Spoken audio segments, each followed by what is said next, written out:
السلام عليكم ورحمه الله وبركاته، حبايبنا متابعين صبر ولا على السوشيال ميديا وجميع مواقع التواصل. باذن الله عز وجل احنا النهارده جينا معاكم في محافظه البحيره، ما شاء الله اللهم بارك. بنأسس برج حمام ارتفاعه ان شاء الله هيكون 4 متر. فطبعا انا مش موضوع ان انا بنشتغل على السوشيال ميديا، النهارده بنعرفك ازاي انت لو عايز تعمل برج بايدك هتنفذ بايدك. ازاي قبل ما نجي لك في اي محافظه نقول لك اعمل لي القاعده اللي تحت تبنيها وتعملها قبل ما نيجي. بعتنا الفخار بفضل الله عز وجل، احنا هنا في الدور الرابع. الراجل طلع الفخار هنا معانا، فخار جوده عاليه ما شاء الله، وطلع الطوب وطلع الترابه وطلع كل المواد. هتيجي معانا كده نعرفك انا هنعمل برج 600 فخار، الفاضي بتاعه بيكون كام. تعمل حاجه كده يا معلم حماده. بنيجي بناخد السنتر معايا، بنجيب اي قطعه عشوائيه اهو. خدت السنتر بتاعي معايا متر، المتر دوت هيديني 2 متر. ده في حاله ان انا هنعمل برج صغير، مش هنعمل برج كبير، عشان ما يجيش واحد عايز برج 12 13 متر يعمله على المستوى ده. كل برج وله مقاسه معينه، تمام. انا خدت متر معايا اهو. المتر ده لما نسيبه سيب المتر خلاص. امسك، جبت عصايه زي دي خشبه حطها عندك، عملت دايره زي ما انا كده اهو. حط انا اهو ماشي اهو. حلو. قيس نص القطر معايا. هنيجي بقى انا خدت نص القطر معايا، تمام. ركز، هناخد شيشنا كده، هنسيب هنا بيني وبين العمود شويه، روح يمك كمان شويه. بنعمل شيشنا تقريبيه كمان شويه زي الفل، تمام. انا كده خدت معايا زي كمان سله بسيطه معلش، تمام اهو. بنيجي جايب اي علامه بيضه، طوبه بيضه، اي حاجه بيضه معايا كده اهو، واخدها على المتر اللي انا خدته. المتر ده لما هنلفه هيديني 2 متر، وهنقوله بسم الله توكلنا على الله ونعلم على دايره البرج بتاعتي. قرب هات الخط ورايا كده يا معلم حماده.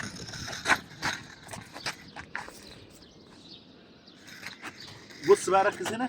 اول منين ما بديت انتهيت اهو. بص اهو الدايره بتاعتي بقى زي الفل. انا خدت نص القطر بتاعي اهو، بقت العلامه بتاعتي اهي، علامه معينه، خدت الدايره بتاعتي. لما نيجي نبني القاعده هنا هنعمل ايه؟ تمام. هنيجي انا اشتغلت ال 2 متر ده هم هيكونوا معايا ايه؟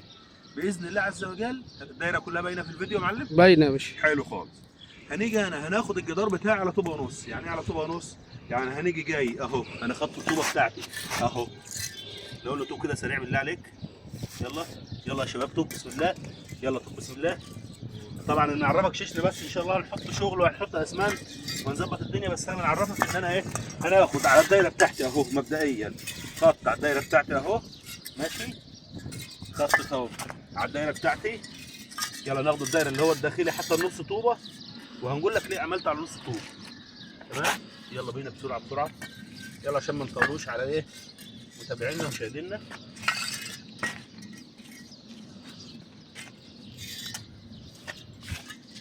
بص انا ما اشتغلتش بالشريط تاني ولا مسكت الشريط تاني. كل القصه معايا ان انا عملت ايه، خدت لك دورات بتوريك الدايره ازاي اترسمت معايا، وظبطت الدايره بتاعتي. يلا بدري، الله يحمد، الله ينور. انا بس بنعرفك ان انا ازاي هناخد وليه هناخد على طوبه ونص معايا يا جماعه، تمام.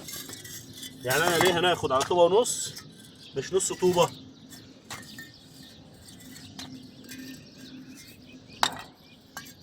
بص يا حبيبي كده انا خدت يعتبر طوبه ونص. بنيجي نكمل الجدار بتاعي اهو، بنيجي الدايره بتاعتي هتكمل. طبعا ان شاء الله هيبقى لسه فيه تشطيب الشغل. انا الدايره بتاعتي بنت معايا اهي، اصبحت دي الدايره. ليه انا خدت هنا على طوبه ونص؟ هنعرفك معلومه. لان الفخاره هنا اللي انا جايبها ما شاء الله فخاره كبيره، لما نيجي نبنيها كده اهو على الجدار هتبقى واخده الطوبه ونص براحتها كامله. قرب لها بقى يا معلم حماده كده من تحت شويه اهو ماشي اهو. هتبقى كده الطوبه ونص يا دوب انا عاملها على قد الفخاره بتاعتي، يا دوب المسافه بتاعتي هيديني البرج بتاعي ده اهو ان شاء الله باذن الله 2 متر 60 كله بالجدار بتاعه. لان الطوبه ونص عرضهم معايا 30 سم ماشي. دوران اداني 2 متر و60 سم. تظهرون ان شاء الله من نهايه اليوم ونهايه الفيديو.